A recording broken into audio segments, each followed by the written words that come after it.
Hey folks, just imagine this. This couple was financially broken, but after finding this magical teapot, their lives changed forever.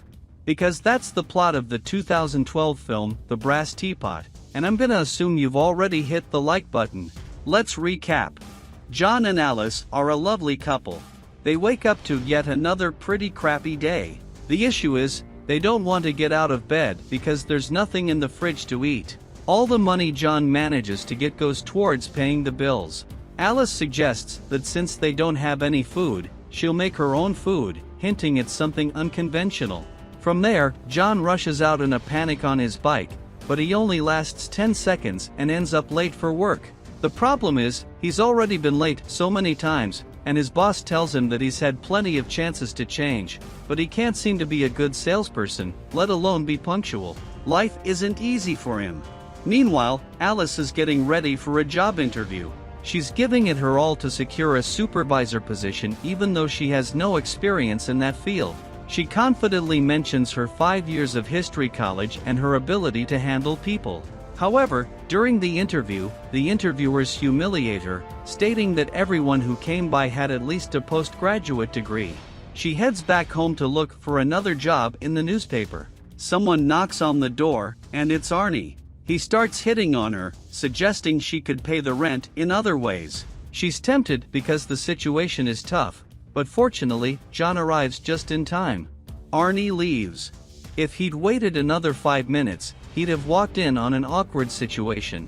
To make life a bit less harsh, John finds a sandwich coupon and brings it home for them to have dinner since there's no food in the fridge. That night, there's a high school reunion party. Neither of them is excited to go, but because there's free food and drinks, they decide to attend. When they arrive, they realize they didn't get the memo about the dress code. Everyone else is dressed nicely, but they're looking a bit shabby. As the night unfolds, they make the most of it and drink with their friends. The next day, they wake up with hangovers. The two decide to go to the mother-in-law's house for lunch. John suggests that Alice should lower her standards and look for a more relaxed job. However, she doesn't want to stoop down because she has a degree in history. The problem is, not only are they being humiliated by life, they also need to take a beating as a car hits them. Fortunately, nothing serious happens, and this incident occurs right in front of an antique shop. Alice notices an old lady in the shop acting suspiciously, and upon investigating, she finds a shiny teapot. She remembers her Brazilian heritage and decides to take the teapot, believing it to be valuable. She runs away with it and tells John to drive off since the car is functioning. The next day, John goes to work as usual, and Alice is at home trying to do her hair but ends up burning herself with the straightener. Suddenly, money appears inside the teapot. She doesn't recall putting anything in it, so she tests it by kicking the table, and more money appears. She realizes that, for the first time in her life, humiliation seems to be worth something. At work, John is summoned by his boss who informs him that despite numerous chances, he hasn't excelled at anything and will be fired. He pleads for another chance, but his boss labels him as the worst salesperson and employee in the company. He returns home saddened, thinking about what to do because things were bad before and now they seem even worse. Upon arriving home, he finds a mess and discovers Alice lying on the bed, injured. He assumes someone attacked her, but she explains that she just fell down the stairs, despite living in a one-story house. He's confused until Alice reveals the magic of low quality. They can now become rich just by being humiliated. She slaps him, and money appears in the teapot. He thinks it might be a prank, but they spend the whole day testing it. Since he's unemployed, this doesn't seem like a bad idea. John is the classic slow thinker who consistently makes bad choices in life. He suggests returning the teapot, and when Alice wakes up the next day, she finds a note from him saying he wants to give it back. However, upon reaching the owner's location, he reconsiders, understanding the potential problems it might cause. But the real issue is that instead of going back home, he ends up on a live TV show that evaluates antique items. Now, the entire country knows about the teapot. He doesn't reveal its purpose, but some people are aware, and we can guess what's coming next. Back home, they decide to make a good amount of money and then get rid of the teapot to avoid trouble. They engage in various painful situations, from waxing to getting tattoos, all in the pursuit of pain because more pain means more money. After a week, they manage to accumulate $200,000, but they can't take it to the bank as the tax authorities might get suspicious. One night, Alice wants something different and appears alluring, expressing a desire for pain. However, John is too timid and can't deliver. She starts hitting him with a belt, and the teapot starts filling up. To top off the night with a lot of money, she grabs a suspicious vibrating wooden leg, and you can guess how the night ends. Now, their lives are very comfortable, and they can afford everything they need. They decide to have a family dinner, but Alice's mother senses something is amiss because they've never been so well off. Her sister suggests Alice should start thinking about having kids since it's part of life. The problem is, she already is 5, and during the meal, the children are wreaking havoc all over the house, suggesting that maybe having more kids isn't a great idea.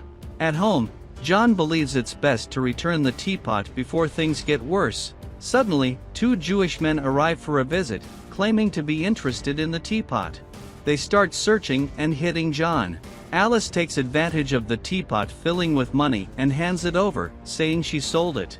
John almost faints from the beating, but this time Alice manages to think quickly. The men realize they need to understand the true nature of the object, and while at the library, they find out it's ancient and has passed through many civilizations. However, it brings about catastrophic consequences, resulting in the downfall of those civilizations.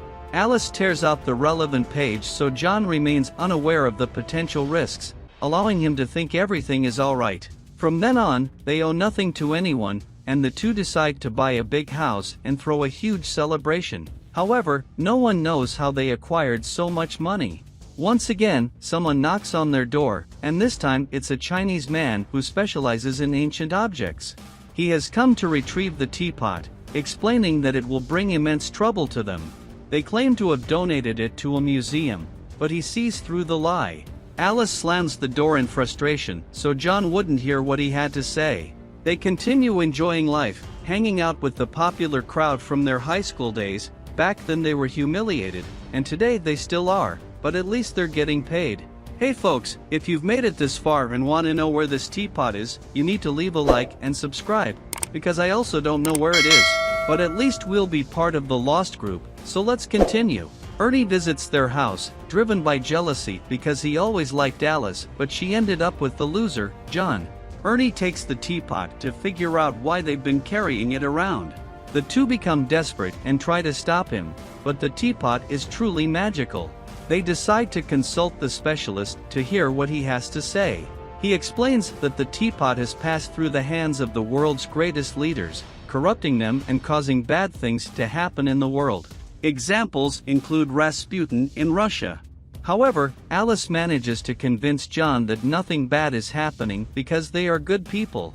The problem is that things start to get tenser from this point. The teapot isn't paying as much as before, so they need to increase the level of pain, resorting to breaking a leg.